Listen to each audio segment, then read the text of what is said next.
It was a crisp April morning in Southampton Harbor, April 10, 1912, a date that would forever be etched in the annals of maritime history. Though we passengers boarding that magnificent vessel had no inkling of the tragedy that awaited us. I stood on the dock, my modest suitcase in hand, gazing up at the colossal ship that towered before me like a floating palace. The RMS Titanic rose majestically from the waters, her four massive funnels reaching toward the heavens like the smokestacks of some great industrial cathedral. My name is Eleanor Matthews, and I was a 32-year-old school teacher from a small village in Hampshire. The decision to emigrate to America had not been easy. I was leaving behind everything familiar, everything safe, in pursuit of new opportunities and a fresh start. The promise of teaching positions in New York had lured me across an ocean, though as I stood there in the morning mist, I couldn't help but feel a mixture of excitement and trepidation coursing through my veins. The ship before me was unlike anything I had ever seen. At 882 feet in length and weighing over 46,000 tons, the Titanic was the largest moving object ever created by man. Her sleek black hull gleamed in the morning sun, while her white superstructure rose in elegant tiers toward the sky. The morning newspapers had proclaimed her unsinkable, a testament to British engineering and modern maritime technology. Her 16 watertight compartments could, according to the designers, keep her afloat even if several were breached. This confidence in the ship's invincibility was shared by passengers and crew alike, myself included. The boarding process began early that morning. First came the third-class passengers, hundreds of emigrants from across Europe seeking new lives in America. I watched as families with children, young men with dreams of fortune, and elderly couples with weathered faces passed through the medical inspections and document checks. These were the hopeful masses, carrying their worldly possessions in worn suitcases and cloth bundles, their eyes bright with anticipation of what awaited them across the Atlantic. I had purchased a second-class ticket, which positioned me comfortably between the luxury of first class and the crowded quarters of steerage. As a teacher, my modest savings had allowed me this middle-ground accommodation. Neither the palatial suites of the wealthy, nor the basic dormitories of the emigrants. I felt grateful for this position, as it would allow me to observe the entire spectrum of humanity that this great ship carried. When my turn came to board, I presented my ticket to the uniformed officer at the gangway. "Welcome aboard the Titanic, miss," he said with a polite smile, examining my documents. "Second class, cabin E42. Follow the corridor to your right, and a steward will assist you with your luggage." As I stepped onto the ship's deck, I was immediately struck by the opulence that surrounded me. Even here, in what was considered the intermediate class, the appointments were more luxurious than any hotel I had ever seen. Rich mahogany paneling lined the corridors, while Persian rugs covered the polished floors. Electric lights, still a novelty in many places, illuminated every corner with a warm, steady glow. A steward, immaculately dressed in his white uniform, approached me with my suitcase. "This way, miss," he said, leading me through a series of corridors that seemed to stretch on forever. We passed the magnificent grand staircase, where first-class passengers were already gathering, their fashionable attire and confident bearing marking them as members of society's elite. The staircase itself was a masterpiece of craftsmanship, carved oak with bronze cherub figures, topped by a glass dome that bathed the area in natural light. My cabin, though modest in comparison to the luxury surrounding the grand staircase, exceeded my expectations. It featured a comfortable bed with crisp white linens, a small writing desk, a wash basin with running water, and even an electric heater, amenities that many homes in my village lacked. The porthole offered a view of the bustling harbor, where crowds had gathered to witness the Titanic's maiden voyage departure. As I unpacked my belongings, I could hear the ship coming alive around me. Footsteps echoed in the corridors as passengers found their accommodations, while crew members called out instructions and carried out their final preparations. The great engines, though not yet fully engaged, created a subtle vibration that ran through the ship's hull, a gentle reminder of the tremendous power that would soon propel us across the Atlantic. By late morning, I had settled into my cabin and decided to explore the ship. The Titanic was, quite literally, a floating city. I discovered that she boasted amenities unprecedented on any ocean liner: a gymnasium equipped with the latest exercise equipment, a swimming pool with heated salt water, a Turkish bath, a squash court, multiple restaurants and cafes, a library stocked with over 1,500 books, and even a darkroom for amateur photographers. The first-class dining room was particularly spectacular, a two-story chamber that could seat over 500 passengers, with elegant columns, crystal chandeliers, and windows overlooking the sea. The second-class dining room, where I would be taking my meals, was nearly as impressive, with mahogany furniture and pristine white tablecloths that rivaled many fine restaurants on land. As noon approached, the excitement aboard the ship reached a crescendo. Passengers crowded the decks, waving to friends and family members who had come to see them off. The ship's band, positioned on the boat deck, played cheerful marching tunes that added to the festive atmosphere. Children pressed their faces against the railings, pointing excitedly at the harbor activities below. I found myself at the starboard rail, watching the final preparations for departure. Stevedores scurried about, loading the last of the mailbags and provisions. The ship's officers, resplendent in their gold-braided uniforms, moved purposefully about their duties. Captain Edward J. Smith, the ship's master, stood on the bridge wing, his white beard and dignified bearing commanding respect from all who saw him. This was to be his final voyage before retirement, and he had specifically requested to command the Titanic's maiden voyage. At precisely 12 o'clock noon, 3 long blasts from the ship's whistles announced our departure. The massive propellers began to turn, and slowly, almost imperceptibly at first, the great ship began to move. The crowds on the dock cheered and waved handkerchiefs, while passengers aboard responded with their own waves and shouts of farewell. The ship's band struck up Auld Lang Syne, and I felt tears welling in my eyes as Britain's shores began to recede. However, our departure was not without incident. As the Titanic made her way down the channel, the tremendous suction created by her massive hull caused a nearby ship, the SS New York, to break free from her moorings. The smaller vessel was drawn toward us by the turbulent water, her stern swinging dangerously close to our starboard side. For several tense minutes, it appeared that a collision was inevitable before we had even left harbor. I watched in fascination and growing alarm as tugboats rushed to the scene. Captain Smith immediately ordered full astern, and the Titanic's engines reversed, stopping our forward progress just as the New York's stern passed within mere feet of our hull. The quick thinking of the harbor pilot and the tugboat crews prevented what could have been a disastrous collision.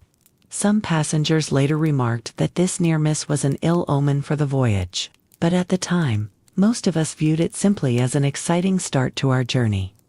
Once the crisis had passed and the New York had been safely secured, we continued our departure from Southampton.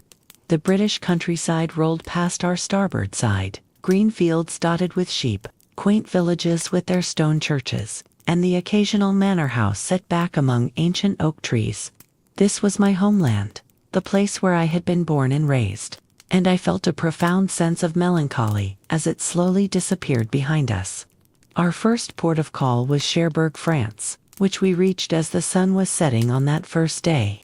The harbor at Cherbourg was too shallow to accommodate a ship of the Titanic's size, so we anchored offshore while 2 tender vessels, the Nomadic and the Traffic, ferried additional passengers and mail to our ship. I stood at the rail watching this operation with great interest. The tenders appeared tiny alongside our massive hull, like minnows swimming beside a whale.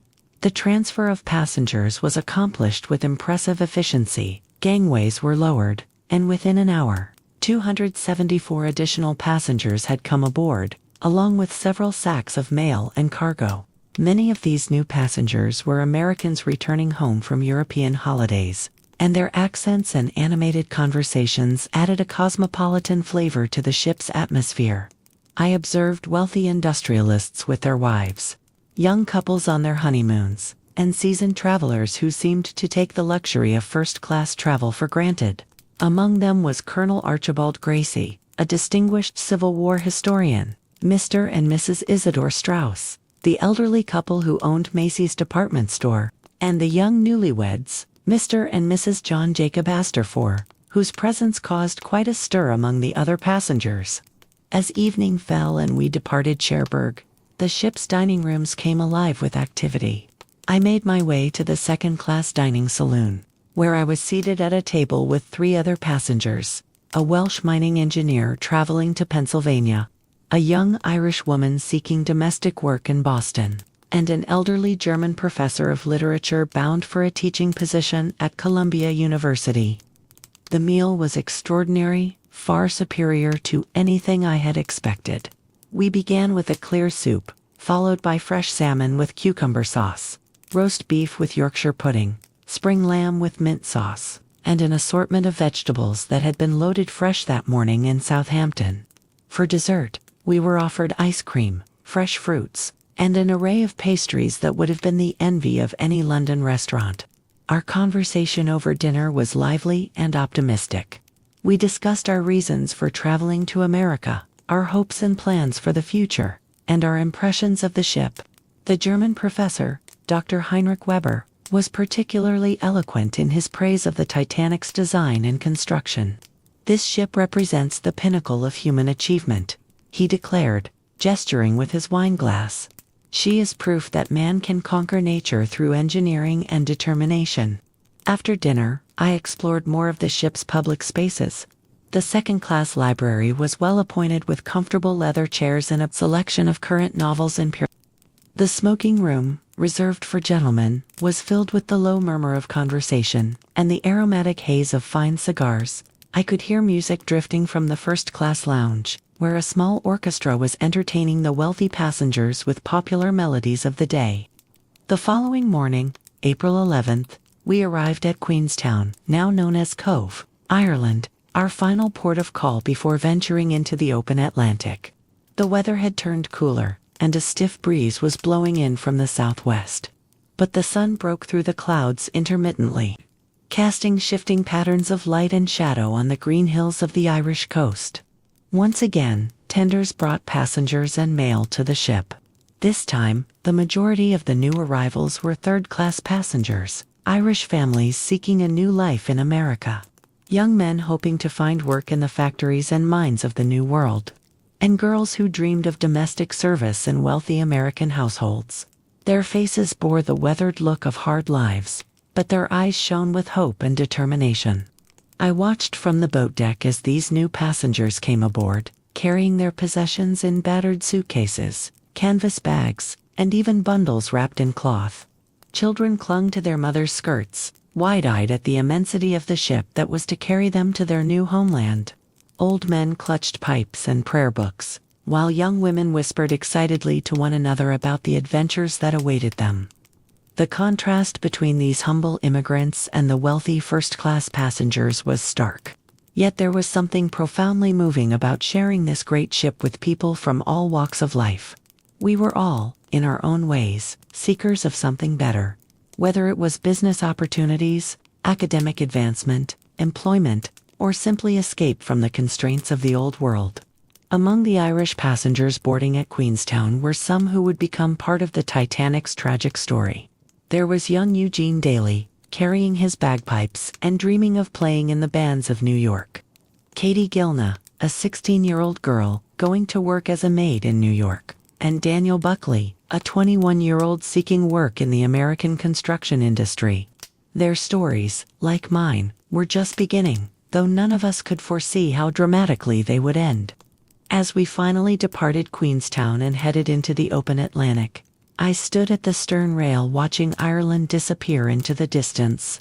The green hills and rocky coastline gradually faded until they were nothing more than a thin line on the horizon, and then they vanished altogether. Ahead of us lay nothing but the vast expanse of the Atlantic Ocean, 2,000 miles of open water, before we would see land again. The next few days aboard the Titanic settled into a pleasant routine that I had never experienced before and would never experience again. The ship was truly a marvel of modern engineering and luxury, offering amenities that surpassed the finest hotels on land. Each morning, I would wake to the gentle vibration of the engines and the subtle rolling motion that reminded me I was aboard a ship. Yet so steady was the Titanic that one could easily forget we were in the middle of the Atlantic Ocean. My typical day began around 7:30 a.m. with the sound of stewards moving through the corridors, delivering morning tea and newspapers to passengers who had requested them. The ship received wireless messages throughout the night, including news updates that were compiled into a daily newspaper called the Atlantic Daily Bulletin. Reading about events in London, Paris, and New York while sailing between continents gave me an almost magical sense of connection to the wider world. After dressing, I would make my way to the second-class dining saloon for breakfast. The morning meal was substantial: fresh fruit, porridge, eggs prepared to order, bacon, sausages, grilled tomatoes, toast with butter and marmalade, and excellent coffee or tea. The dining room was always filled with animated conversation as passengers discussed their plans for the day and shared stories of their backgrounds and destinations. Following breakfast, I would typically take a constitutional walk around the boat deck. The Titanic's boat deck was over 500 feet long, and a brisk walk around its perimeter provided excellent exercise and fresh sea air. Weather permitting, many passengers would join me in this morning ritual. The deck chairs would already be arranged in neat rows, and by mid-morning, they would be occupied by passengers reading, writing letters, or simply gazing out at the endless expanse of blue water. The ship's gymnasium, located on the boat deck near the first-class promenade, was a source of particular fascination for me. It was equipped with the latest exercise equipment, rowing machines, stationary bicycles, electric horses, and even a set of weights. The gymnasium instructor, Mr. T.W. Macaulay, was always eager to demonstrate the various machines to curious passengers. I tried the rowing machine on one occasion and found it quite invigorating, though I was careful to maintain the proper decorum expected of a lady in 1912. One of my greatest pleasures aboard the ship was visiting the library, which was located in the first-class section, but was accessible to second-class passengers during certain hours. The library contained over 1,500 volumes, including the latest novels, travel books, biographies, and scientific treatises. I spent many hours there reading and writing in my journal, documenting the experiences of this remarkable voyage.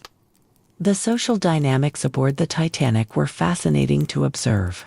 First-class passengers moved in their own exclusive circles, dining in their private restaurant, socializing in their elaborate lounges, and walking on their reserved promenades. They were easily identifiable by their fashionable attire, the men in perfectly tailored suits or formal evening wear, the women in the latest Parisian fashions with elaborate hats and jewelry. Among the first-class passengers were some of the most prominent names in American society and business. There was Benjamin Guggenheim, the mining magnate; Margaret Brown, the spirited Denver socialite who had struck it rich in Colorado gold; Colonel Archibald Gracie, the distinguished author and historian; and Major Archibald Butt, military aide to President William Howard Taft. Their presence lent an air of importance and sophistication to the entire voyage. The second-class accommodations and passengers, while more modest than first class, were still remarkably comfortable. We had our own dining saloon, smoking room, and library, all appointed with fine furnishings and electric lighting. The second-class passengers were a diverse group: teachers like myself, clergymen, small business owners, skilled craftsmen, and middle-class families seeking better opportunities in America. Third-class passengers, though segregated from the upper classes, were provided with accommodations that were superior to those on most other ships of the era. Instead of the open dormitories common on other vessels, the Titanic offered private cabins for families and small shared rooms for individual travelers. The third-class dining room served hearty, wholesome meals, and there were common areas where passengers could socialize and entertain themselves. One evening, I was invited to join a small group of second-class passengers for an impromptu concert in our lounge. A young Scottish minister named John Harper played the piano, while his 6-year-old daughter, Annie, sang hymns in her sweet, clear voice. A French wine merchant contributed stories of his travels through Europe, while an Australian couple shared tales of life in the Australian outback. These informal gatherings created a sense of community among the passengers, bonding us together as we crossed the vast ocean. The ship's professional orchestra, led by bandmaster Wallace Hartley, provided musical entertainment each evening in the first-class lounge and dining room. The music drifted through the ship, creating an atmosphere of elegance and refinement. Popular tunes of the day, classical selections, and light operatic numbers filled the air, masking the constant hum of the engines and the whisper of the sea against the hull. Sunday, April 14th, began much like the previous days, though there was a subtle change in the atmosphere. The weather had grown noticeably colder during the night, and passengers who ventured onto the deck in the morning found they needed heavier coats than they had on previous days. The sea remained calm, almost mirror-like, with barely a ripple disturbing its surface. Captain Smith held the customary Sunday service in the first-class dining room, which was attended by passengers from all classes. His deep, authoritative voice led us through familiar hymns and prayers, and his brief sermon spoke of gratitude for safe passage and hope for the future. There was something particularly moving about holding religious services in the middle of the Atlantic, surrounded by nothing but sea and sky. During the afternoon, I spent time in the second-class library, writing letters to my family back in England. I described the luxury of the ship, the interesting fellow passengers I had met, and my excitement about beginning my new life in America. I planned to mail these letters as soon as we reached New York, never imagining that they would become some of the last words I would write as a passenger aboard the Titanic. As evening approached, the temperature continued to drop, and ice warnings had been received by the ship's wireless operators throughout the day. These warnings reported pack ice and icebergs in the vicinity of our planned course. But such messages were not uncommon for April crossings in the North Atlantic. The ship's officers were experienced in navigating these waters, and adjustments to course and speed were routine precautions. Dinner that evening was particularly elegant, even in second class. We were served cream of barley soup, poached salmon with mousseline sauce, chicken lyonnaise, vegetable marrow farci, lamb with mint sauce, roast duckling with applesauce, and an assortment of pastries and ice cream for dessert. The conversation at my table was lively, focusing on our plans for arrival in New York and the lives we hoped to build in America. After dinner, I bundled up in my heaviest coat and ventured onto the boat deck for some fresh air. The night was crystal clear, with stars shining with unusual brilliance in the crisp, cold air. The sea was so calm it looked like black glass, perfectly reflecting the starlight. There was no moon, which made the stars seem even more spectacular than usual. I was not alone on deck. Several other passengers had come out to admire the beautiful night. We commented on the unusual stillness of the sea and the breathtaking clarity of the sky.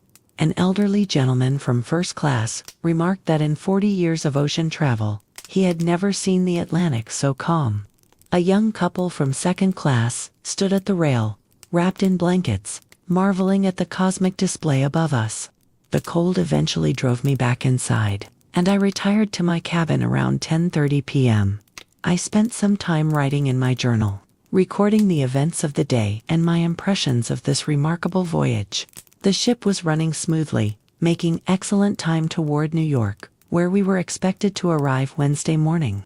I felt grateful for the comfortable accommodations, the interesting companions I had met, and the adventure of crossing the Atlantic on the world's most magnificent ship. Little did I know that within a few hours, everything would change forever. I had been lying in my berth for perhaps an hour, drifting in and out of sleep, when I felt a subtle but distinct tremor run through the ship. It was not violent or alarming, rather like a slight jar or vibration, as if the ship had brushed against something in the water. The sensation was so minor that at first I thought I might have imagined it. But the sudden cessation of the engine's steady rhythm made me sit up in bed. The time was approximately 11:40 p.m. For a few moments, I lay listening to the unusual silence. The constant vibration that had been my lullaby for 4 nights was gone, replaced by an eerie stillness. I could hear voices in the corridor outside my cabin, not panicked voices, but the curious murmurs of passengers who, like me, had noticed the change.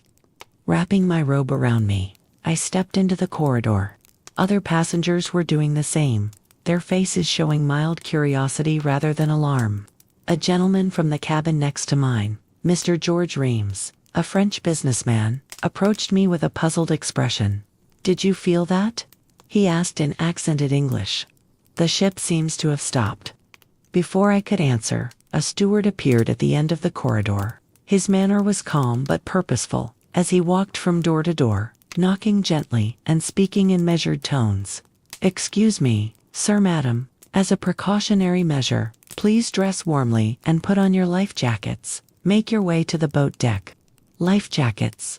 The word seemed almost surreal. This unsinkable ship requiring life jackets. I returned to my cabin and dressed quickly, pulling on my warmest dress, coat, and boots.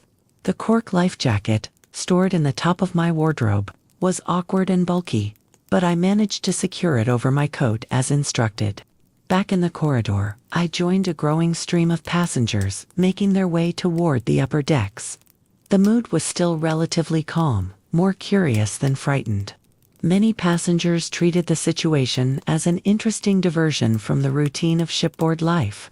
Some first-class gentlemen had taken time to dress in their finest evening attire, viewing this as perhaps another social event. As we climbed the grand staircase toward the boat deck, I encountered Dr. Weber, the German professor from my dinner table. He was escorting 2 elderly ladies from second class, offering them his arm for support on the stairs. "What do you think has happened?" I asked him. "Perhaps we have encountered ice," he replied thoughtfully. "The temperature has dropped considerably today, and ice warnings were mentioned at dinner, but surely it cannot be serious. This ship was designed to survive such encounters." When we emerged onto the boat deck, the reality of our situation began to dawn on me. The ship was indeed stopped, listing slightly to starboard, and crew members were working frantically to prepare the lifeboats for launching. The davits were being swung out, boat covers removed, and equipment checked. Officers moved among the passengers, organizing them into groups and calling out instructions. The night was bitterly cold, colder than any of the previous nights of our voyage. My breath formed visible clouds in the frigid air, and despite my heavy coat, I found myself shivering almost immediately. The sea, which had been so remarkably calm earlier, remained glass smooth, reflecting the brilliant stars overhead. Captain Smith appeared on the boat deck, his usually composed demeanor showing signs of strain. He moved from officer to officer, speaking in low, urgent tones. Thomas Andrews, the ship's designer, was also present, carrying blueprints and consulting frequently with the captain and senior officers. Their grave expressions suggested that this was far more serious than a minor encounter with ice. As my eyes adjusted to the darkness, I could see evidence of our collisions scattered on the forward well deck. Chunks of ice, some as large as footballs, lay on the deck where they had been scraped off by our encounter with the iceberg. Some passengers were examining these pieces with curiosity, treating them as souvenirs of an unusual experience. The order came clearly through the cold night air: women and children first. Women and children to the boats. This command sent a chill through me that had nothing to do with the temperature. The situation was clearly more serious than any of us had imagined. Families began the heartbreaking process of separation. Husbands kissed their wives goodbye, fathers lifted their children into the boats, and sons said farewell to their mothers. I watched as Isidore and Ida Strauss, the elderly couple who owned Macy's, faced this terrible choice. Mrs. Strauss was urged to enter a lifeboat, but she refused to leave her husband of over 40 years. "We have lived together for so long," she said with quiet dignity. "Where you go, I go. We will not be separated." It was a moment of such profound love and devotion that it brought tears to my eyes even in that dire situation. The ship's band, led by Wallace Hartley, had assembled on the boat deck and began playing cheerful ragtime tunes to help maintain morale. Their music provided a surreal counterpoint to the increasingly desperate activity around the lifeboats. Later, as the situation became more grave, they would switch to hymns, including Nearer My God to Thee, playing until the very end. I was directed toward Lifeboat 6, on the port side of the ship. The boat was under the command of Quartermaster Robert Hickens, with Lookout Frederick Fleet assisting. Margaret Brown, the spirited Colorado socialite, was already in the boat, along with several other first and second-class women passengers. As the first approached the boat, I hesitated. The Titanic, for all its current troubles, still felt solid and secure beneath my feet. The lifeboat, dangling over the side of the ship, looked frighteningly small and fragile against the vast darkness of the ocean. The height from which we would be lowered, nearly 70 feet to the water, seemed impossibly far. "Please, miss, you must get in," urged Third Officer Herbert Pittman, taking my arm gently but firmly. "We haven't much time." I climbed over the rail and was helped into the boat by the crewman. The wooden seat was hard and cold, and the boat swayed alarmingly as more passengers were loaded. We were only partially filled. The boat could have held 65 people but contained only about 28 when we were lowered. The crew was following orders to lower the boats quickly, even if not completely full, rather than risk delays that might cost lives. As our boat was prepared for lowering, I looked up at the faces lining the rail above us. Husbands, fathers, brothers, and sons watched as we were lowered away from the ship. Their expressions ranged from forced confidence to barely concealed anguish.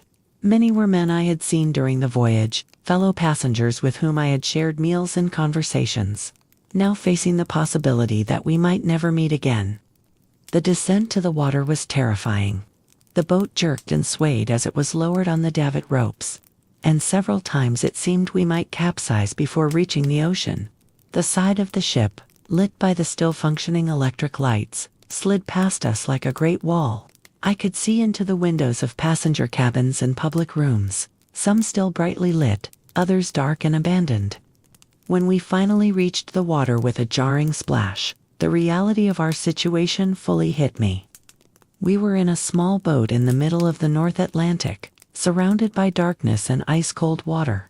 The Titanic loomed above us, her lights still blazing, but listing noticeably to starboard and settling deeper by the bow. Quartermaster Hickens immediately ordered the crew to row away from the ship. "If she goes down, she'll create a suction that could pull us under," he explained. His knowledge of seamanship probably saved our lives, though his brusque manner and refusal to return for survivors would later make him a controversial figure. As we rowed away from the Titanic, I could see other lifeboats being lowered. Some were properly filled, others were shamefully underloaded due to panic, confusion, or simple incompetence. The crew had not conducted proper lifeboat drills during the voyage, and many passengers had no idea where their assigned boat stations were or how to properly use the equipment. From our position in the water, perhaps 100 yards from the ship, the full magnitude of the disaster became apparent. The Titanic was sinking. The unsinkable ship, the marvel of modern engineering, the pinnacle of luxury and safety, was slowly but inevitably being claimed by the sea. As we bobbed in our lifeboat on the eerily calm sea, the temperature continued to plummet. The air temperature was well below freezing, and the water temperature was a deadly 28 degrees Fahrenheit, cold enough to kill an unprotected human in 15 minutes or less. Our breath created clouds of vapor that froze almost immediately, and despite our heavy clothing and blankets provided by the crew, we all shivered uncontrollably. Margaret Brown, who had taken charge of organizing the women in our boat, proved to be a remarkable leader in this crisis.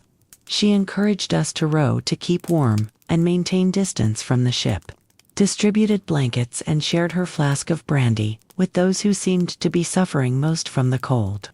Her strength and determination provided comfort to all of us during those terrible hours. From our position in the water, we watched the Titanic's death throes with a mixture of fascination and horror. The ship's lights continued to burn brightly, creating an almost festive appearance that seemed to mock the tragedy unfolding. Through the illuminated windows, we could see people moving about inside the ship, some still believing they were safer aboard than in the small boats. Others unable to reach the boat deck due to the ship's increasing list and the failure of elevators. As the minutes passed, the Titanic's bow sank deeper into the water. The forward well deck, where passengers had played with chunks of ice just hours earlier, disappeared beneath the surface. Water began to flood into the ship through the anchor chains and hawse pipes, accelerating the sinking process.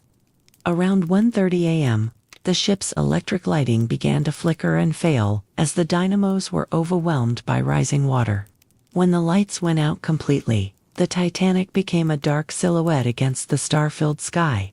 The sudden darkness made the situation even more terrifying. We could no longer see what was happening aboard the ship, though we could hear sounds that will haunt me forever. The sounds from the ship during her final hour were indescribable. There was the roar of steam being vented from the boilers to prevent explosions, the crash of loose equipment sliding forward as the ship's angle increased, the groaning and snapping of the ship's steel structure under unimaginable stress, and most heartbreaking of all, the voices of more than 1,500 people still aboard the doomed vessel. Some were praying, we could hear hymns being sung and prayers being recited in multiple languages.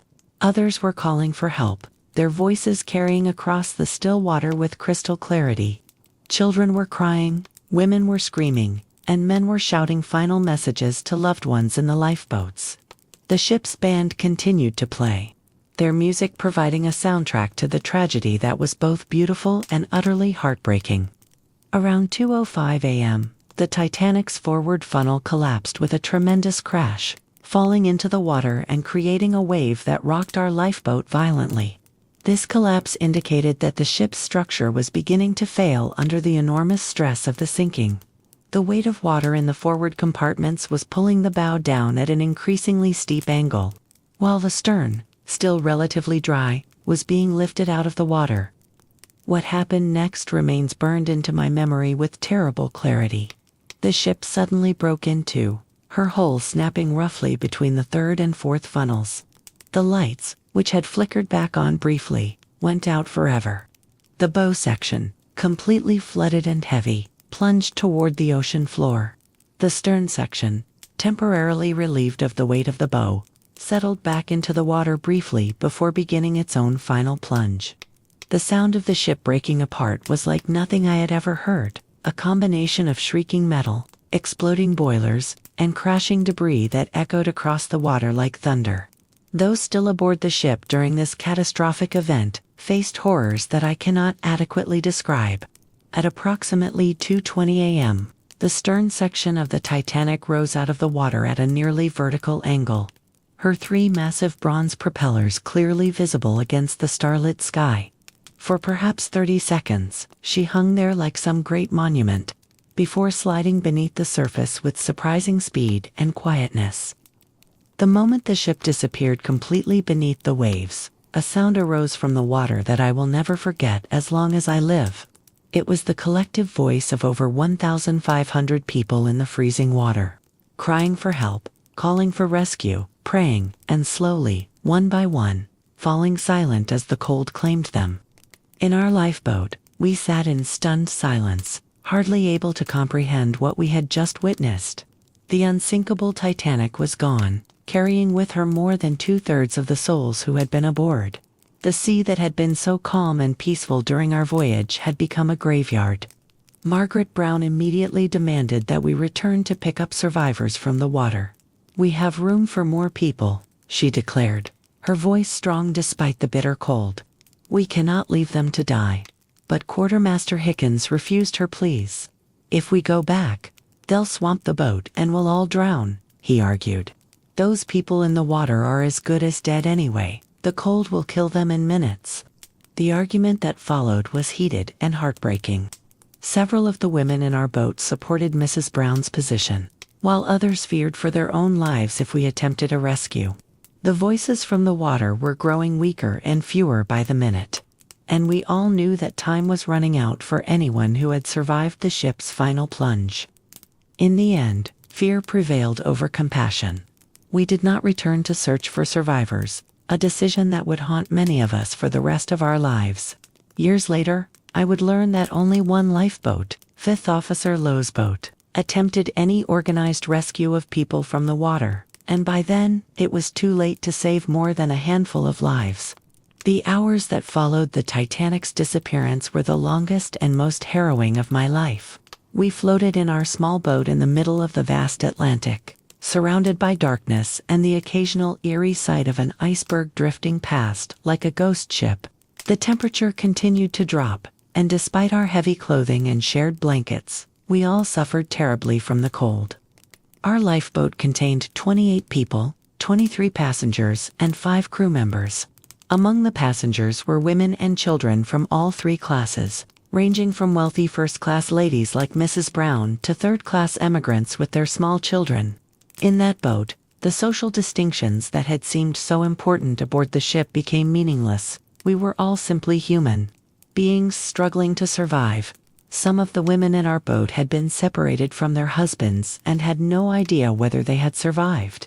Mrs. Lucille Carter, a first-class passenger, wept quietly for her husband, while simultaneously trying to comfort her 2 young children.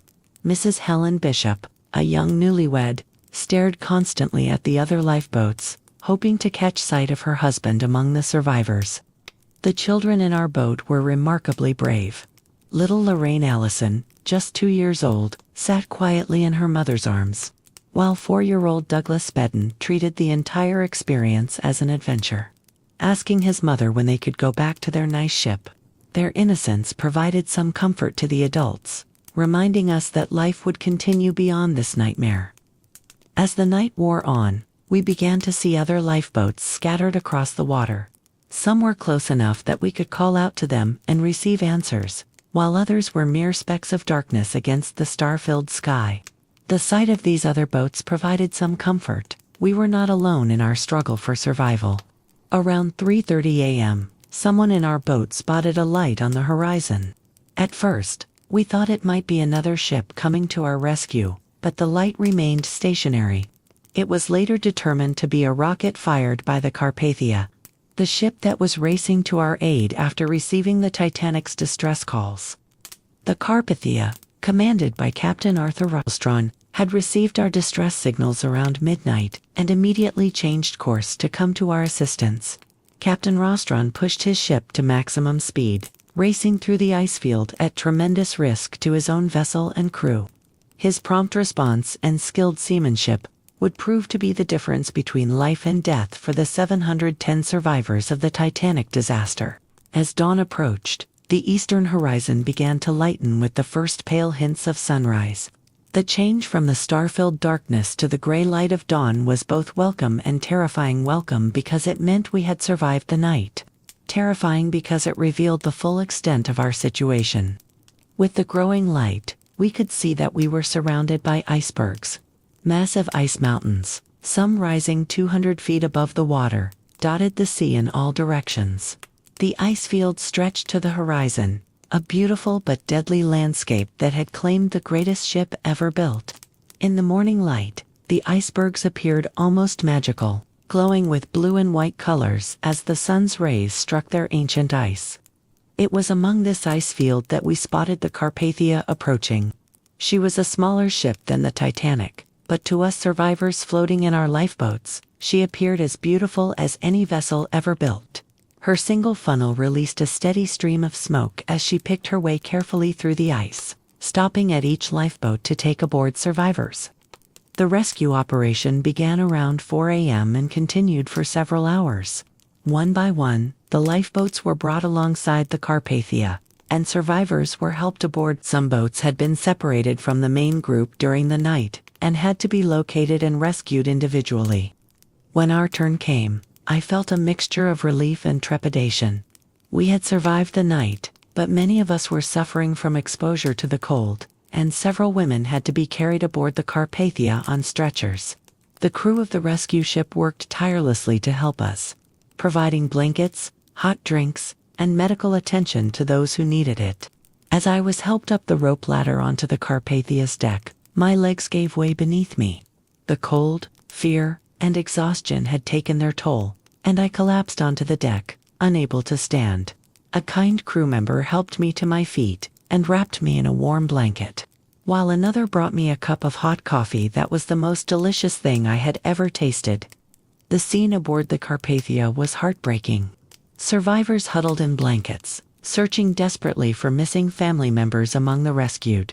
Children called for their fathers, wives searched for their husbands, and parents looked frantically for their children. The lucky ones found their loved ones among the survivors. Too many others learned the terrible truth that they would never see their family members again. The Carpathia's passengers and crew showed remarkable kindness and generosity to us survivors. They gave up their cabins, shared their clothing, and provided comfort to people who were complete strangers just hours before. The ship's doctor and medical staff worked around the clock to treat cases of exposure, shock, and injury among the survivors. I was assigned to share a cabin with 3 other second-class women survivors. We were a somber group, each dealing with our trauma in our own way. Mrs. Elizabeth Nye, who had been traveling with her husband, learned that he had not survived. She sat by the porthole for hours, staring out at the sea that had claimed him. Miss Bertha Marshall, a young teacher like myself, had saved only the clothes on her back and her life jacket. She wrote constantly in a small notebook, documenting everything she could remember about the disaster. The ship's wireless operator worked continuously, sending out lists of survivors to anxious families around the world. The tragedy had made headlines in every major newspaper, and relatives were desperately seeking information about their loved ones. I was able to send a brief message to my family in England, safe aboard Carpathia, sailing to New York. We'll write soon. Eleanor. During the 3 days it took us to reach New York, I had time to reflect on what had happened and what it meant for my future. I had left England seeking a new life in America, but I had never imagined that my journey would begin with such tragedy. The experience had changed me fundamentally. I was no longer the naive young woman who had boarded the Titanic in Southampton. I spent hours on deck, looking out at the ocean that had claimed so many lives. The sea appeared peaceful and innocent in the daylight, showing no signs of the tragedy that had occurred beneath its surface. Fish swam, seabirds flew overhead, and the sun shone brightly. Nature continued its eternal cycles, indifferent to human suffering. Among the survivors, bonds formed that would last for decades. We had shared an experience that few people could understand, and in many ways, we became a family united by tragedy. Margaret Brown, who had shown such leadership in our lifeboat, continued to organize relief efforts for the survivors aboard the Carpathia. She collected donations of money and clothing, arranged for medical care, and served as a spokesperson for those who were too traumatized to speak for themselves. The children aboard the Carpathia were particularly heartbreaking. Little Lorraine Allison had lost both her parents and baby brother. She was the only child from first class to die in the disaster. But several had lost their entire families. The surviving children were cared for by other passengers and crew members. But their confused questions about their missing parents brought tears to everyone's eyes. As we approached New York Harbor on April 18, 1912, crowds had already gathered at the piers. News of the disaster had reached America 3 days earlier, and the entire nation was waiting to learn the fate of the Titanic's passengers and crew. Newspaper reporters chartered boats to meet us in the harbor, and photographers were positioned along the waterfront to document our arrival. The sight of the Statue of Liberty, which I had dreamed of seeing under such different circumstances, brought mixed emotions. I was grateful to have reached America alive, but I was also overwhelmed by survivor's guilt. Why had I been spared when so many others had perished? What right did I have to continue living when families had been destroyed and dreams had been shattered in the cold waters of the Atlantic? Our arrival at Pier 54 in New York was chaotic and emotional. Thousands of people had gathered at the waterfront, relatives of passengers searching for their loved ones, reporters seeking stories, officials investigating the disaster, and curious onlookers drawn by the magnitude of the tragedy. Police barricades held back the crowds as we survivors disembarked, many of us still wearing the clothes we had put on 4 nights earlier in our Titanic staterooms. I was among the fortunate ones, I had no family members meeting me in New York, so I was spared the heartbreaking scenes of reunion and loss that played out around me. Wives learned that their husbands had perished. Children discovered that their fathers would never come home. Parents received the devastating news that their sons and daughters had been lost at sea. The White Star Line had arranged temporary accommodations for survivors who needed them, and I was housed in a hotel near the pier, along with several other second-class passengers. The room was comfortable, but seemed almost unbearably luxurious after the ordeal we had endured. A hot bath, clean clothes donated by charitable organizations, and a warm meal felt like the greatest luxuries imaginable. In the days that followed, I was interviewed by newspaper reporters, investigators from both American and British governments, and representatives of various relief organizations. Everyone wanted to know what had happened aboard the Titanic, how the disaster had unfolded, and what lessons could be learned to prevent future tragedies. The stories that emerged painted a complex picture of heroism and cowardice, of class distinctions that persisted even in the face of death, and of human nature under extreme stress. Some men had died heroically, giving up their places in lifeboats to women and children. Others had disguised themselves as women or hidden in lifeboats to save themselves. Some crew members had performed their duties magnificently, while others had panicked or abandoned their posts. The statistics of survival told a stark story about social class and gender in 1912. Of the first-class passengers, 62% survived, compared to 41% of second-class passengers and only 24% of third-class passengers. The survival rates for women and children were much higher than for men, reflecting the women and children first protocol. But even among women, class made a difference. 97% of first-class women survived, compared to 86% of second-class women and only 49% of third-class women. These numbers reflected not just the location of cabins and lifeboats, but also the social structure of the time. First-class passengers had better access to information, were more likely to be helped by crew members, and were generally better positioned to reach the boat deck quickly. Third-class passengers faced locked gates, confusing corridors, and language barriers that prevented many from reaching safety. As the investigations proceeded, it became clear that the disaster could have been prevented, or at least mitigated by several factors. The ship had received multiple ice warnings throughout the day of April 14th, but the information was not properly communicated or acted upon. The lookouts in the crow's nest did not have binoculars, which might have enabled them to spot the iceberg sooner. The ship was traveling at nearly full speed through a known ice field, prioritizing schedule over safety. Most tragically, there were only enough lifeboats for about 1/3 of the people aboard the ship. While this met the legal requirements of the time, which were based on the ship's gross tonnage rather than the number of people aboard, it meant that even a perfect evacuation would have left hundreds of people to die in the water. The inadequate lifeboat capacity was not an oversight, but a deliberate decision based on outdated regulations and misplaced confidence in the ship's design. The Titanic's builders and operators believed that the ship's watertight compartments made her virtually unsinkable, and that lifeboats would primarily be needed to transfer passengers from a disabled ship to a rescue vessel, not to evacuate everyone into the open ocean. This overconfidence proved deadly. The iceberg had breached 5 of the ship's 16 watertight compartments, one more than the ship could survive. Water flowed over the tops of the bulkheads from one compartment to the next, progressively flooding the ship from bow to stern. The unsinkable ship sank in less than 3 hours. In the weeks following the disaster, I faced the challenge of rebuilding my life in a new country, while dealing with the trauma of what I had experienced. The teaching position I had been promised in New York was still available, and the school board, sympathetic to my ordeal, provided additional support as I settled into my new role. Teaching became my salvation. Working with children, helping them learn and grow, gave my life purpose and meaning after the tragedy.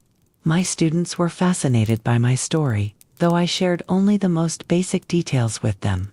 I did not want to frighten them with the full horror of what I had witnessed, but I did try to convey the importance of courage, compassion, and helping others in times of crisis. I remained in contact with other Titanic survivors through letters and occasional meetings. We had formed a bond that transcended social class, nationality, or religion. We were united by our shared experience of that terrible night and our gratitude for being spared. Margaret Brown became a lifelong friend, and her continued advocacy for maritime safety and disaster preparedness inspired many of us to become involved in similar causes. The Titanic disaster led to significant changes in maritime law and safety procedures. The International Convention for the Safety of Life at Sea, SOLAS, first adopted in 1914, established minimum standards for lifeboat capacity, radio communications, and safety procedures. Ships were required to carry enough lifeboats for everyone aboard, maintain 24-hour radio watches, and conduct regular safety drills. These changes came too late for the 1,514 people who died in the Titanic disaster, but they undoubtedly saved thousands of lives in subsequent years. Every time I heard of a ship rescue at sea, I thought of those who had perished in the North Atlantic and felt that their sacrifice had not been entirely in vain. I never married, though I had several opportunities to do so. The trauma of that night had changed me in ways that made it difficult to form close relationships. I had seen how quickly life could be snatched away, how the people we love could be lost in an instant. And I found it hard to open my heart fully to another person, knowing how devastating the loss could be. Instead, I devoted my life to education and to helping others. I taught for 43 years, touching the lives of thousands of children and young adults.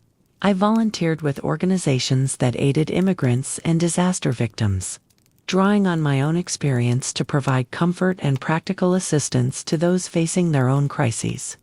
I also became involved with various Titanic memorials and historical societies, helping to preserve the memory of what happened and ensuring that the lessons learned would not be forgotten.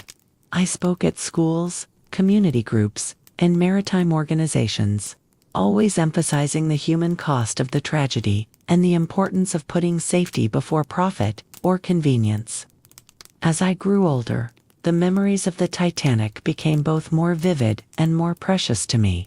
I could still feel the vibration of the great engines, smell the salt air on the boat deck, hear the music from the ship's orchestra, and see the faces of the people I had met during those 4 days at sea. These memories were painful because they were connected to such tragedy, but they were also beautiful because they represented the last moments of so many lives. I often thought about the people who had not survived, the brave musicians who played until the ship went down, the wireless operators who stayed at their posts, sending distress calls until the power failed, the postal workers who died trying to save the mail, and the hundreds of passengers who faced their fate with dignity and courage. I remembered Dr. Weber, the German professor who had dined at my table and spoken so confidently about human achievement, conquering nature. His body was never recovered, and I often wondered about his final thoughts as the ship sank. Did he still believe in the triumph of engineering, or did he realize that human hubris had played a role in the disaster? I thought about the families that had been separated, husbands from wives, parents from children, siblings from one another. Some survivors spent years searching for missing relatives, never quite believing that their loved ones were gone. Others remarried and started new families, but carried the grief of their losses for the rest of their lives. The children who survived the disaster grew up marked by the experience. Some, like the young Spedden boy, lived normal lives but always carried the memory of that night. Others were traumatized by the loss of their parents and struggled with survivor's guilt and depression throughout their lives. A few became advocates for maritime safety, turning their tragedy into a mission to prevent similar disasters. I also reflected on the broader meaning of the disaster. The Titanic had been a symbol of human progress and achievement, the largest, most luxurious, and supposedly safest ship ever built. Her sinking shattered the optimism of the Edwardian era and foreshadowed the greater tragedies that would soon engulf the world in war and upheaval.